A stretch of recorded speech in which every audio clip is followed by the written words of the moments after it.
اعوذ باللہ من الشیطان الرجیم بسم اللہ الرحمن الرحیم۔ سافٹ انالیسز میں تمام احباب کو خوش آمدید۔ آج کے پروگرام میں ہم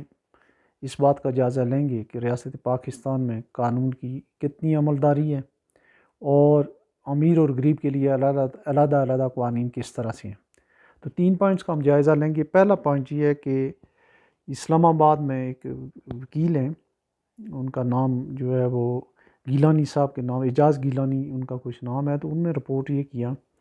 کہ جو واقعی سچی بات ہے کہ ایک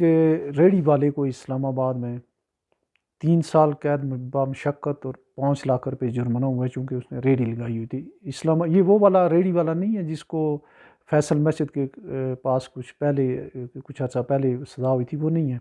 یہ کہیں برما ٹاؤن کے علاقے میں کوئی بندہ پکڑ کے اس کو سزا دی گئی ہے، اور سزا بھی اس مجسٹریٹ نے دی ہے جس نے ایک سپریم ہائی کورٹ میں اسلام آباد میں اس نے ایک اپنی درخواست دے رکھی ہے کہ مجھے سی ڈی اے والے جو ہے اے ٹی ایم کے طور پہ استعمال کرتے ہیں اور مجھ سے جو ہے غلط کام کرواتے ہیں اور مجھ سے جو ہے وہ پیسے لیتے ہیں یا بھتہ لیتے ہیں یا اس طرح کی اس نے ایک اپلیکیشن بھی ان کی زیر سماعت ہے۔ دوسرا جو ہم جو پوائنٹس ڈسکس کریں گے وہ ہے نسلے ٹاور جو کراچی والا ہے، اس میں 2 کنال پہ تھا، اس پہ غریب رہتے تھے کراچی کے لوگ، اس کو گرا دیا گیا سپریم کورٹ کے آرڈر پہ۔ اور کانسٹیٹیوشن 1 جو اسلام آباد سرینا ہوٹل کی مشرق والی سائڈ پہ مری روڈ پہ واقع ہے، جہاں پہ ہوٹل بنا تھا، ہوٹل کے بجائے جو ہے وہ لگژری فلیٹس بن گئے، اور اس کی زمین بھی جو ہے اس کے اوپر جو ہے شاید کچھ قبضہ بھی ہے، اور اس کو غیر قانونی تعمیر ہوئی ہے اور اس کی غیر قانونی الاٹمنٹس ہوئی ہیں، تو اس کے اوپر جو ہے کسی قسم کا کوئی ایکشن جو ہے سی ڈی اے نہیں لے رہا ہے۔ اور آخر میں ہم اس بات کا جائزہ لیں گے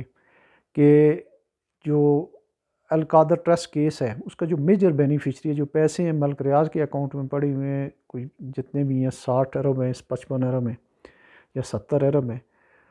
اور اس کے علاوہ 456 ارب جو سندھ گورنمنٹ کی زمین جو ہے انہوں نے بیچی تھی یا جو انہوں نے ہتھیائی تھی، اس کے لیے جو ہے سندھ گورنمنٹ کو یا حکومت پاکستان کو دینے تھے، وہ پیسے بھی جو ہے ابھی تک انہوں نے نہیں دیے، بلکہ اس کے خلاف انہوں نے ایڈجسٹمنٹ کروائی ہے یا جو کچھ بھی کیا ہے، لیکن ان کے لیے جو ہے وہ کسی قسم کی جو ہے وہ نہ کوئی میڈیا بول رہا ہے نہ ریاستی مشینری بول رہی ہے۔ تو آئیے ہم پہلے بات کرتے ہیں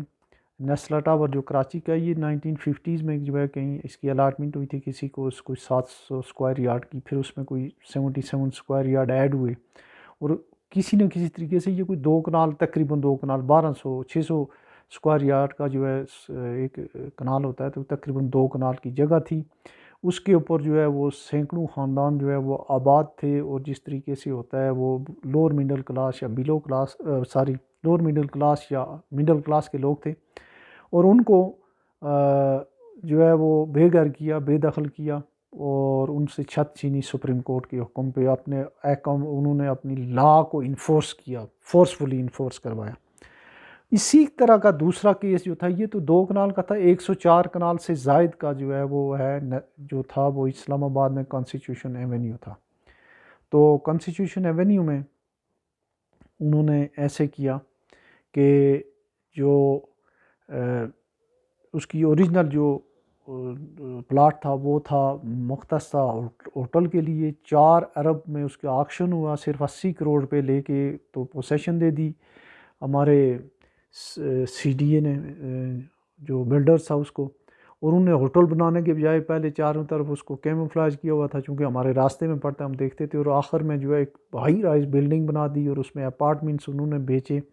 اور کن لوگوں کو بیچے، ان میں وہ کراچی والے غریب لوگ یا متوسط طبقے کے لوگ نہیں تھے، بلکہ یہاں پہ وہ لوگ تھے جو حکومتیں بناتے ہیں، جن کی حکومت ہوتی ہے، جو حکومتیں گرانے والے ہیں، جن میں جو ہے بڑے بڑے نام تھے، اشرافیہ اور اسٹیبلشمنٹ کے لوگ تھے، اور اس کے اوپر کئی کیسز ہوئے، لیکن کورٹس نے جو ہے وہ ہر دفعہ جو ہے پروٹیکشن دی، اور اس میں اس کو گرانے کے بجائے جو ہے اس کو اصولی طور پہ ہونا تو یہ چاہیے تھا، اس پہ تو آباد ہی کوئی نہیں، یہ بلڈنگ گر جانی چاہیے تھی، یا اس کا کوئی ری آکشن ہوتا یا کوئی پلینٹی ہوتی، کچھ بھی نہیں ہوا۔ تو یہاں سے آپ اندازہ لگا سکتے ہیں کہ ہماری جو حکومت وقت ہے وہ لینڈ مافیا کے سامنے کس قدر بے بس ہے۔ آگے چل کے جو ہے وہ اس کا کیا ہوتا ہے، لیکن فی الحال ایسے لگ رہا ہے کہ وہ مسئلہ سیٹل ہو گیا اور ان کو کوئی کچھ نہیں کہے گا، اور نسلا ٹاور گر گیا اور یہ بچ گیا، اور یہاں پہ جو ہے وہاں غریب کراچی کے جو ہے جو کسی سے بھی اچھے پاکستانی، کسی سے بھی اچھے مسلمان ہیں سندھ اور کراچی کے لوگ، ان لوگوں کا تو احتساب بھی ہوا، ان سے چھت بھی چھین لی گئی، لیکن کانسٹیٹیوشن ایونیو کو کچھ بھی نہیں ہوا۔ اور ایک ریڑی والے کو جو ہے وہ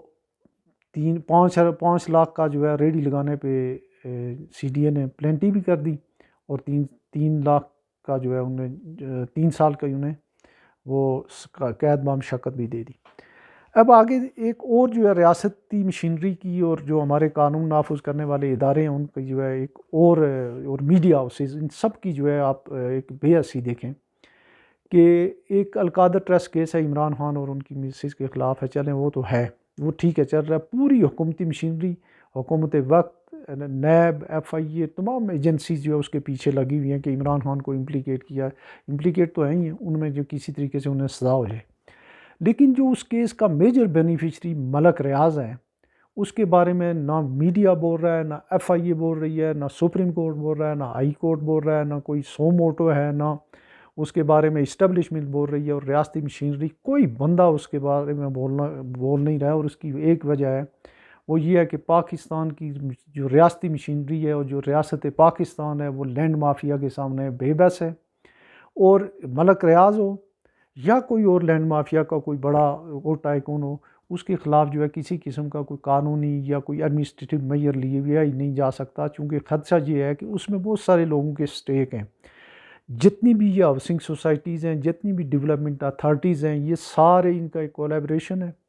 اور ایک اس میں جو ہے جو بزنس ہو رہا ہے وہ اسپیکولیٹو بزنس ہو رہا ہے اسٹاک ایکسچینج کی طرح، اور کئی گنا پراپرٹی کی قیمتوں کا اضافہ ہے۔ اور خدا نخواستہ ڈر اس بات کا ہے کہ اگر کسی ایک بندے کے خلاف، ملک ریاض کے خلاف کوئی ایکشن لیا جاتا ہے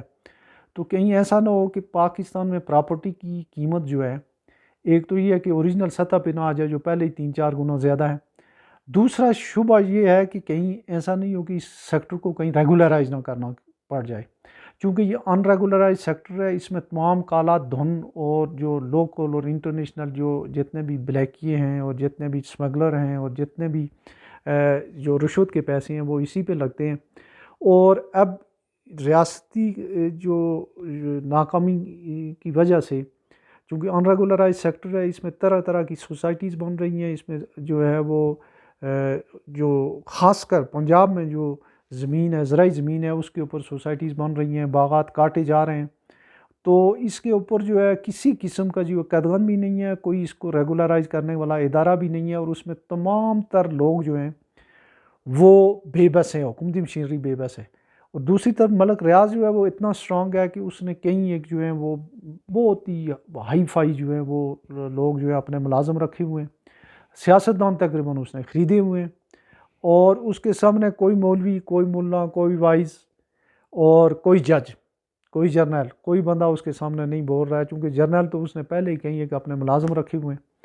تو اس لحاظ سے جو ہے ہمیں یہ جو ہے یہاں پہ یہ کنکلوڈ کرتے ہیں کہ یہاں ملک میں جو ہے وہ قانون اسی کا ہے جس کے پاس پیسہ ہے، جو کسی مافیا کا سرغنہ ہے یا جو اشرفیہ سے جس کا تعلق ہے۔ نہ تو قانون اس کے لیے ہے جو اسلام آباد میں ریڈی لگاتا ہے، اور نہ جو ہے وہ کراچی کے نسل ٹاور والوں کے لیے ہے، جن کو جو ہے چیخ و پکار میں جو ہے آؤں اور سسکیوں میں جن کا نسل ٹاور گرا دیا گیا، لیکن وہاں پہ قانون کی جو ہے عملداری ہو گئی، لیکن ملک ریاض کے خلاف اور کانسٹیٹیوشن 1 کے جو بلڈرز ہیں ان کے خلاف کوئی کارروائی نہیں کرے گا، چونکہ وہ اشرافیہ سے تعلق رکھنے والے لوگ ہیں۔ لیکن ہمیں امید کرنی چاہیے کہ ایک وقت آئے گا کہ جب جو ہے انصاف کا بول بالا ہوگا، اور ایسے لوگوں کے خلاف بھی جو ہے وہ کارروائی ہوگی، اور ہمارا یہ کام ہے کہ ہم ایسی چیزوں کو جو ہائی لائٹ کرتے رہیں، آگے جو ہے اس کا کوئی ایکشن ہو یا نہ ہو، لیکن لوگوں کی اویئرنیس کے لیے اور جو چیزوں کو ریکارڈ پہ لانے کے لیے ایسا کام انشاءاللہ ہم کرتے رہیں گے۔ تو آج اس پروگرام کو ہم یہیں اس کو جو اختتام کرتے ہیں۔ اپنا بہت سارا خیال رکھیے گا۔ اللہ حافظ۔